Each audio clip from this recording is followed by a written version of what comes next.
പവിത്രത്തിന്റെ latest episode review ആണ് പറയുന്നത്. അങ്ങനെ വേദ പറയുന്ന കാര്യങ്ങളെല്ലാം തന്നെ മൗനമായി നിന്ന് കേട്ടു പോവാട്ടോ വിക്രം.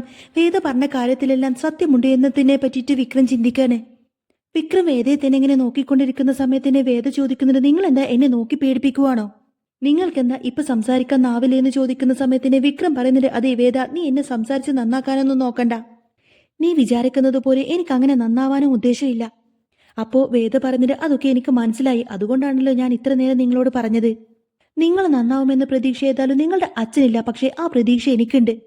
എന്നെങ്കിലും ഒരിക്കൽ നിങ്ങൾ നിങ്ങളുടെ അച്ഛന് പ്രിയപ്പെട്ട മകനായിരിക്കും, അത് ഞാൻ നിങ്ങളുടെ അമ്മക്ക് കൊടുത്ത വാക്കാണ്. എന്നാൽ വേദയുടെ വാക്ക് കേൾക്കുന്ന സമയത്തിന് വിക്രം ഒന്നും മിണ്ടാതെ നേരെ മുറിയിലേക്ക് പോവാട്ടോ. ആ സമയത്തിന് വേദ പറഞ്ഞിട്ട്, ഇതെന്താ ഒന്നും മിണ്ടാതെ മുറിയിലേക്ക് പോകുന്നത്? കുളിച്ചിട്ടുമില്ല, ഭക്ഷണം കഴിച്ചിട്ടുമില്ല, എന്താ കാര്യം അറിയണല്ലോ എന്നൊക്കെ ചിന്തിച്ചുകൊണ്ട് തന്നെ വേദ ഏതായാലും വിക്രത്തിന്റെ പുറകെ തന്നെ വിക്രമിന്റെ മുറിയിലേക്ക് പോകുന്നുണ്ട്. വിക്രം അവിടെ ചെന്നിട്ട് ഇങ്ങനെ ഷർട്ട് മാറ്റുന്നതും കണ്ടുകൊണ്ട് തന്നെ വേദ വന്ന് ചോദിക്കുന്നുണ്ട്, ഇന്നെന്താ കുളിയും ഭക്ഷണമൊന്നും ഇല്ലേ? രാവിലെ മുതൽ ചുറ്റിക്കറങ്ങി അടിച്ച് നടന്നിട്ട് ഇങ്ങോട്ടേക്ക് വീട്ടിലേക്ക് വരുന്ന സമയത്തിന്റെ ഒന്ന് കുളിച്ചിട്ട് വൃത്തിയായിട്ടെങ്കിലും കിടന്നൂടെ?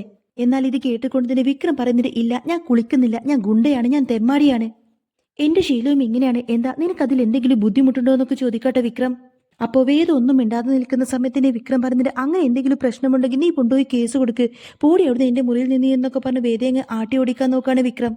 എന്നിട്ട് വിക്രം നേരെ വേദയുടെ അടുത്തേക്ക് വന്നുകൊണ്ട് തന്നെ ചോദിക്കുന്നുണ്ട്, അല്ല, ഞാൻ അറിയാമേലാഞ്ഞിട്ട് ചോദിക്കുക, നിനക്ക് ഈ പാതിരാത്രി ഓർക്കൊന്നുമില്ലേ വേദ? അപ്പോ ഇത് കേട്ട് വേദ പറഞ്ഞിട്ട്, ഞാൻ നന്നായിട്ട് ഉറങ്ങാറുണ്ട്, ഉറക്കം കളയുന്നതൊക്കെ നിങ്ങളാ. നിങ്ങൾ ഇനി മുതൽ നേരത്തെ വരുവാണെങ്കിൽ ഞാൻ നേരത്തെ കിടന്നുറങ്ങാമെന്ന് പറയുന്ന സമയത്തിന് വിക്രം പറഞ്ഞിട്ട്, അയ്യടാ, അപ്പോ നിനക്ക് വേണ്ടിയിട്ട് ഞാൻ നേരത്തെ ഇങ്ങോട്ടേക്ക് വീട്ടിലേക്ക് കയറി വരണല്ലേ?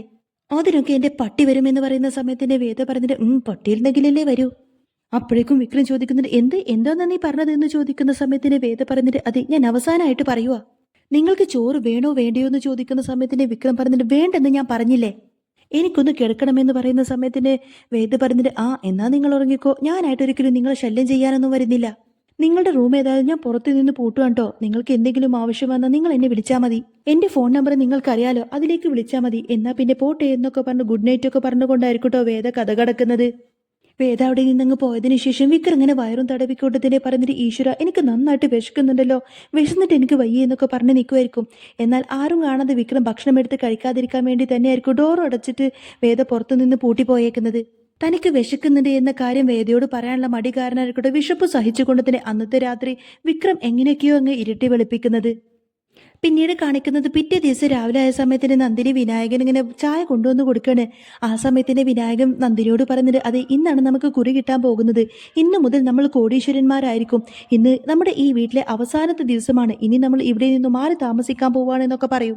അപ്പോഴേക്കും നന്ദിനിക്ക് ഭയങ്കര സന്തോഷാണ്. നന്ദിനി പറയുന്നുണ്ട്, അതെ, ഇതൊക്കെ നടന്നത് ഈ നന്ദിനി വിചാരിച്ചത് കൊണ്ട് മാത്രമാണ്, ഞാൻ പറഞ്ഞത് കൊണ്ട് മാത്രമല്ലേ നിങ്ങൾ ആ കുറിക്ക് ചേർന്നത് എന്നൊക്കെ പറഞ്ഞ് നന്ദിനി ഭയങ്കര സന്തോഷത്തിൽ നിന്ന് നിൽക്കുന്ന സമയത്തായിരിക്കട്ടോ വിനായകന്റെ ഫോണിലേക്ക് ഒരു കോള് വരുന്നത്. നമ്പർ കണ്ടുകൊണ്ടതിന് വിനായകൻ പറഞ്ഞിട്ട്, ഇത് ഏത് നമ്പറാ, പരിചയമില്ലാത്ത നമ്പറാണല്ലോ എന്നൊക്കെ പറഞ്ഞുകൊണ്ടായിരിക്കട്ടോ കോൾ അറ്റൻഡ് ചെയ്യുന്നത്.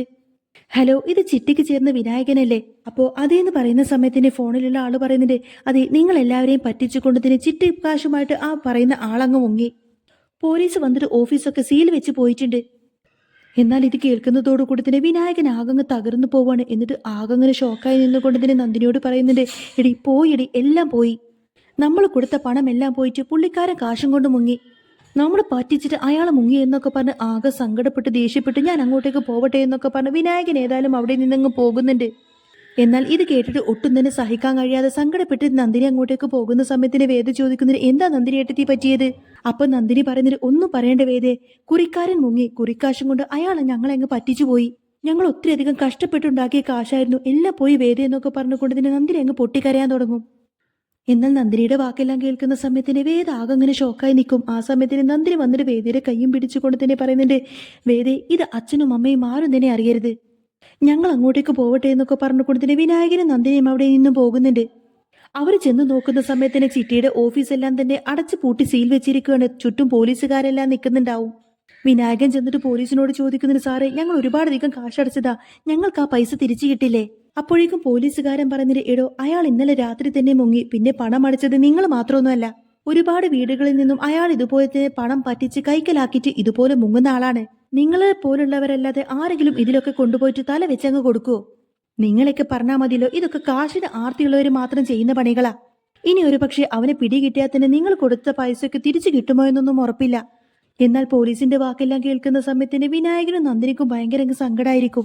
സഹിക്കാൻ കഴിയാതെ രണ്ടുപേരും അങ്ങ് നിലത്തിരിക്കട്ടെ നന്ദിനി ഇങ്ങനെ വിനായകനോട് ചോദിക്കുന്നതിന് വിനേട്ട ഇനി നമ്മൾ എന്താ ചെയ്യാ? അച്ഛനും അമ്മയും ഈ കാര്യത്തെ പറ്റിച്ചറിഞ്ഞാൽ എനിക്ക് അതിനെപ്പറ്റി ചിന്തിക്കാൻ പോലും കഴിയുന്നില്ല. വിനായകൻ പറഞ്ഞിട്ട് ഇതെല്ലാം നമുക്ക് പണത്തിനോടുള്ള ആർത്തി കൊണ്ടാണ് ഇങ്ങനെയൊക്കെ സംഭവിച്ചത്. കിട്ടുന്ന പണം ഒറ്റൊന്നു പോലും ചെലവാക്കാതെ പണത്തിനോടുള്ള ആർത്തി കൊണ്ട് എല്ലാം ഒരു കൂട്ടി വെച്ച് എല്ലാം അങ്ങ് നിക്ഷേപിക്കാൻ നോക്കി. പണമെല്ലാം ഇരട്ടിപ്പിക്കാൻ വേണ്ടി നമ്മൾ ഈ ചിട്ടിയിൽ കൊണ്ടുപോയിട്ടു. അങ്ങനെ നമ്മുടെ സ്വാർത്ഥതയ്ക്ക് നമുക്ക് കിട്ടിയ തിരിച്ചടിയാണിത് എന്നൊക്കെ പറഞ്ഞ് വിനായകൻ ഭയങ്കര സങ്കടത്തിലായിരിക്കും. അപ്പോഴേക്കും നന്ദിനി പറഞ്ഞിട്ട് അതിന് നമുക്കറിയാമായിരുന്നു വിനേട്ട നമ്മൾ ഇങ്ങനൊരു ചതിയിലാണ് ചെന്നപ്പെടുന്നതെന്ന്.